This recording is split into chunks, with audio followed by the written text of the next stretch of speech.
Good day, Earth viewers. I'm Omar from O.D.A. TV.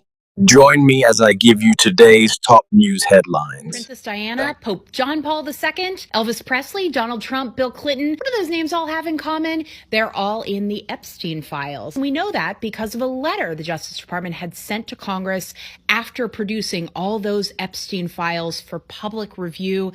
They had to tell Congress all of the people whose names weren't blacked out in the Epstein files, people who would be considered politically exposed people or government officials. Now, it doesn't mean that all of those names are people who were in contact with Jeffrey Epstein. Some of them might have been in different times captured in the files, but they could also be just names that are out there because they were in press reports or somehow mentioned in these millions of documents the Justice Department went through. And of course, we should say that Bill Clinton and Donald Trump both deny any wrongdoing in any of their association with Jeffrey Epstein and have never been accused of misconduct there. Separately, though, this is something now that Congress is going to have to look at. Are they satisfied with the Justice Department's work? Were the redactions too much or too little? And is there more to pursue with this list released and those millions of documents now in the public? An extraordinary man, and a man of extraordinary energy and commitment, not without controversies in his life as well. The Reverend Jesse Jackson, great and famed civil rights leader who marched alongside the great Martin Luther King Jr., has died. He later ran for president, his family says, and he was 84 years old. The Reverend Jesse Jackson has died. Grab a plastic bag with the hard drives inside. In 2015, a site called Baby Heart opened on the dark web. It was dedicated to the abuse of babies and toddlers. A man who called himself Twinkle ran the site. We started to work with the Interpol, Homeland Security from the United States, Australia, England, Spain, France. Everybody was chasing Twinkle. But he was used to covering his tracks. In the end, an arrest in Brazil led investigators to Twinkle's Facebook page, and it was a skin condition on his hand that gave him away. The pattern, the color of the skin, we had a match. Authorities raided his house in June 2017. In the second room, on the right, we found Twinkle. Twinkle was in his bed, laying with the two kids. Twinkle led them to his hard drives, buried deep in the woods. The material found helped sentence him to 21 years in prison, but this result came at a cost. Ricardo was one of the many who had to view the child abuse images to bring Twinkle to justice. The ghosts, they will always be in our minds. It's impossible to send them away. The challenge is living with them. No, well, we'll have the keys. We'll have the keys. We'll have the keys to the car.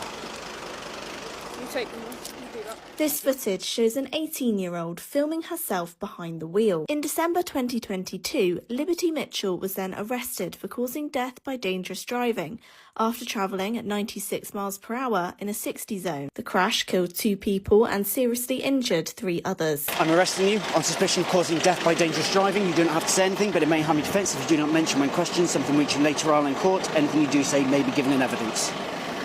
Necessity for your arrest is for a prompt and effective investigation. We need to ask you questions in an interview. Okay? Now, I can't let you use your phone. I can't let you use your phone. That's my property. It will stay with you. I will keep it with me. I will stay with you. Ring your mum. Now. Back into the soap one fence while I'm about to.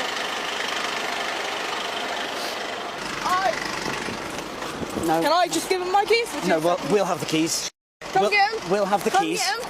We'll have the keys to the car. You take them. You do that. Thank you. Mitchell has been jailed for 6 years and 8 months and must serve half of her sentence in custody before being eligible for release on licence.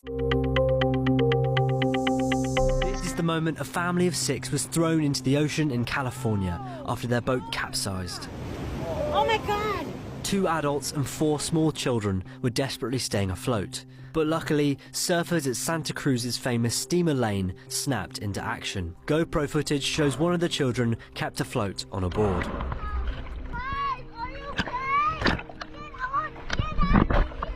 It was chaos, you know, because people were popping up all over the The kids had life jackets, so they're popping up, and then and then the parents were further inside, and the boat was capsized.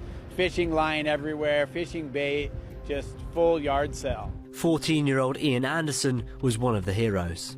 I looked over and I saw a boat in the water, and then I just look in a different direction. I see this kid floating in the water just yelling for help. The family was taken to a hospital and are recovering, according to fire officials who thanked the... TMZ has now received a new email, a fourth email from someone who claims he knows who kidnapped Nancy Guthrie. And in this new communication, TMZ says that the sender again demands payment via Bitcoin for the information and warns ominously, quote, "I know what I saw 5 days ago south of the border." Well, I can tell you that the FBI is really interested in this ransom note, and has been for many days now. And without saying more, there's absolutely no doubt that they are spending a lot of time on this.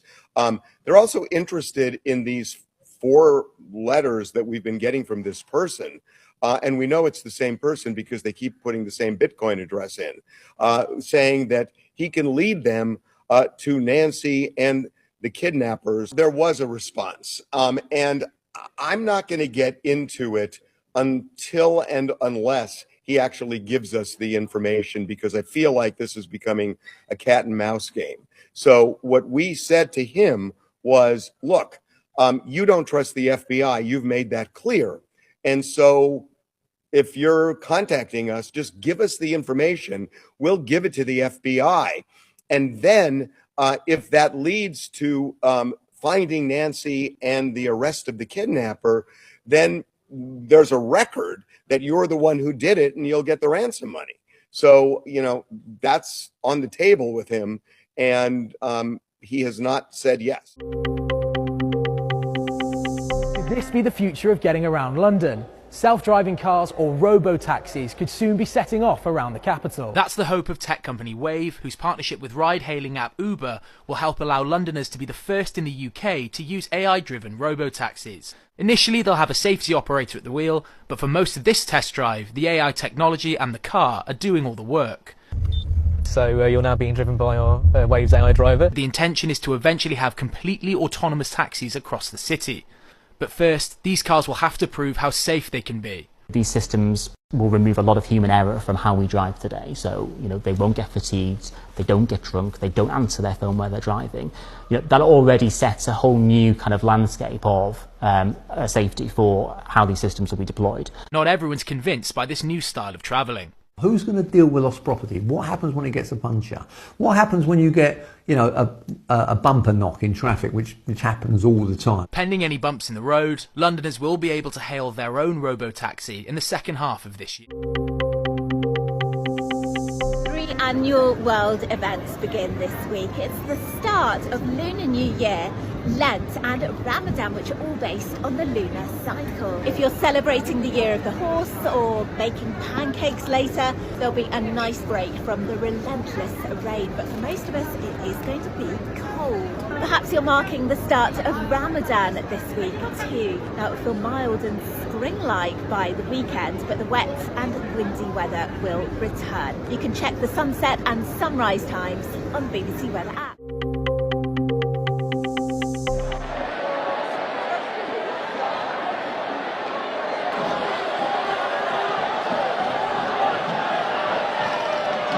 In caso di emergenza seguite le indicazioni sonore e quelle che vi saranno.